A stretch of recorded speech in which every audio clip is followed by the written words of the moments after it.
Assalamu alaikum UDP for KMC. Natal drum pro ka kumo dol bondi mole nyoto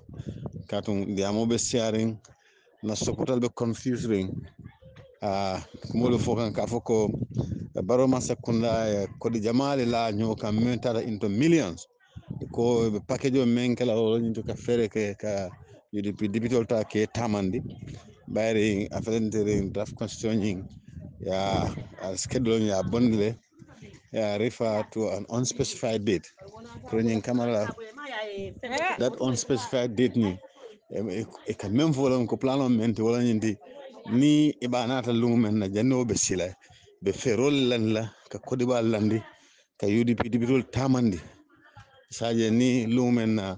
be table la ubatar la wal absent je ba fo kan mbadiam la supportal ning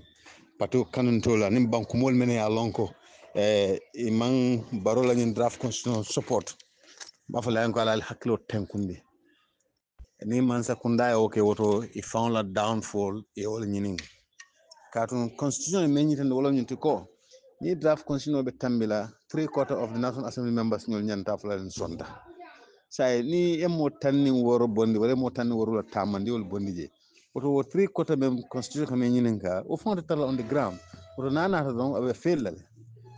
manzala interest moment won kaje ko mo tannan nin fula wara mo tannan nin saba diptol ko nol be present e be afu ha wadda manes draft nin sambano itel ka mol natindi wala mu la interest bar ka mol tamandi ni woke o proposition defeat le hanni aya tarfa wato site te mare be gambe je man tama hanni man ta député buno lume ite mo minus de so ko minus de kon neata mo tan woro la minus de dro constitution a feltale wala nata mo tan flaman karto fay constitution feltale ni mo tan woro la fana ya fay ko malla fala draft constitution a feltale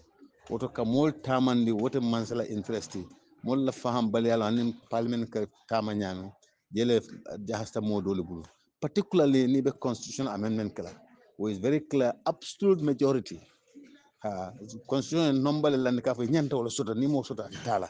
wala ken 2020 draft kabra tata wato menna antul mo tan sabanin killing wala kon sonda bar mo mo nin sabako manson draft constitution fata so ba vela fla mo le nyanta siara ni mo tala abakatano so o kana mo haklo jahaza kana mo la miro dundu nyokono itamato man tamo danko don ya fay no wara ni man trajana be ko defan hansa ibe no le kono kari kan no bagnin talale e constitution no mam ko to sotono ala baraka baake député buna mo tallul nin sayle bije so mo tannan nin flo nyanta sonnal o tannan nin flo wote man sekunda bulu woto hano mo tanni woro wara won tanni woro sita so ko woli manta en say draft tala no on ko te mem mo to ala baraka